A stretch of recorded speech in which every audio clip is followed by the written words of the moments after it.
That's pretty much the whole thing right there. So, thanks very much. Thanks for having me at the Green Drinks Talks. Thanks very much for the introduction, Shai. It's nice to see some familiar faces. I've been to a few of these. Always interesting. Always great to hear people talking. We, as an organization, started in 2006. At the very tail end of 2006, we're a nonprofit, 501c3, as we are known. And first and foremost, we founded ourselves. We sort of tackled the mission of trying to help small businesses and nonprofits become more energy efficient, becoming more green. And I'll sort of take you through how we see kind of the green world, and that, in our minds anyway, sort of naturally leads one to focus on this particular mission, because in our minds, it's the area that is most sort of in need of help. So as we see green investing in the green world in general, in terms of generating clean energy, in terms of reducing energy use, there's a lot of stuff that's working really well. So in particular, what works really well is large-scale institutional generation of green energy. So the embodiment of that is Texas wind farms. It's fueled mainly by tax benefits from the government. It's a very complicated world. It utilizes very specialized institutions which have armies of lawyers and armies of IRS specialists, but it works well. The government, for a certain class of tax burden, provides the ability to defer that, to subtract that over a 10-year period, and there's all kinds of complicated structures to get past almost any limitation you can imagine. Flip structures, and big banks like Wells Fargo and other large institutions, some here in Boston, State Street Bank is a good example, play pretty solidly in that arena, and it really is responsible for, you know, the first 3 digits of kilowatts. So when you talk about that the U.S. is actually #1 in wind in the world now, cumulative, it is really because of those investments. If you talk about the 20 whatever gigawatts, or the fact that we installed last year 8 gigawatts, which is really a big amount of energy in large-scale wind, huge majority of that came through tax equity type investments. So part of that is saying there are for-profit organizations that do what they're good at, which is make profits, and that drives the system. And the government, in this case, has done a good job of making it happen. It's done a bad job compared to other governments like Germany, because the benefits that the U.S. provides have had a historically very bad habit of going up and down, and it, you know, causing people to lose lots of hair and lots of kind of wasted energy. So there's nothing in this world which lets you plan 20 years, which is in fact really critical, so that's not so good.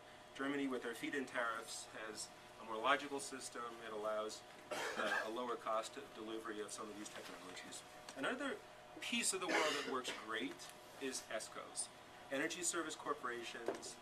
These are largish companies that service largish buildings and owners of buildings and make those buildings more efficient. So if we can identify an energy efficiency project that might have sort of a price tag of $500,000 or $1 million, there is a fairly mature set of companies that are called, for example, Ameresco, Chevron, the oil folks are in this business as well.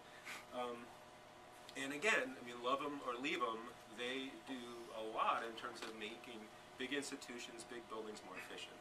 So that's a good thing. As I said before, these work because they work within the for-profit channels. So what isn't working as well? And you know, in many ways, just from those kind of descriptions of what's working well, you can see what isn't working as well. In particular, when the project starts moving down the chain and you start losing a few zeros on the total dollar value of the investment, things don't tend to work as well. So some of the specific impediments are this idea that you have to have a tax appetite. If you're a nonprofit and want to install solar, unfortunately, all of the federal government benefits, which are called ITC, investment tax credit, don't apply to you. So that's a real problem. You can't, you know, subtract taxes that you don't pay, so it represents no advantage to you. So in terms of getting clean energy projects built at a community scale, that's a significant barrier. Another kind of overarching barrier is that relative to the operating costs of a lot of smallish organizations like restaurants and laundromats and shelters and community centers, energy doesn't really cost that much. I know that may sound a bit kind of counterintuitive, But if energy represented 75% of the operating costs of the average restaurant, you can be sure they would have the latest generation of dishwashers and the latest generation of air conditioning, the latest generation of who knows what. But in a typical small business, really depending very dramatically on the nature of the business, restaurants actually are quite energy intensive. Office buildings are relatively non-energy intensive. But depending on that, you have a large percentage of the business that is devoted to electricity costs. You have a small percentage, about 3 to 7%. 3 to 7% is often below, your TV budget. Certainly for residences it is, but it's certainly below, the first 5 or 6 items: salary, rent, other kinds of items. So in a way, one of the big problems with getting small-scale energy going is that energy isn't expensive enough. There are other problems, like capital is not available, but to some degree, when you look at the idea that why does it work at the large scale, and why does it not work at the small scale, the very things that make it work at the large scale make it not work at the small scale. You don't have a specialist within a company to worry about the cost of the facility. It's Joe's Pizza, or it's the library, or it's whatever. These people are busy making pizza, or they're busy renting books. So there isn't an energy specialist. In a large organization, there can be an energy specialist. Most small businesses have kind of a tough time thinking long term. So capital is a relative concept for them. If you give them a low interest rate, or you tell them it is a payback of 6 or 7 years, it sounds good, sort of, kind of on paper, but really, again, look at what they really want to do is reduce salary. What they really want to do is reduce rent.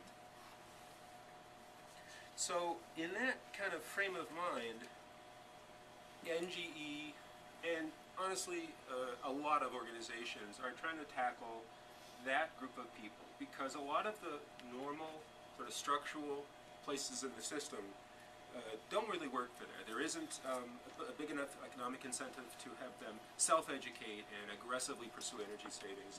There isn't really an aggressive for-profit organization structure that can bring in the salespeople, make it work, pay their expenses, pay their commissions, and still get enough money out of these smaller projects. So this group is historically, and really this includes residences as well, but this group is sort of developed in the sense of either putting solar generation or wind, and certainly from the standpoint of energy efficiency. So in a way, that is the specific mission that we try to address. So how we try to address it initially was by developing a product called Renewable Energy Investment Notes. So this is an investment that people can support, which kind of connects socially conscious investors with purposes and ends that will be provided to that group of people.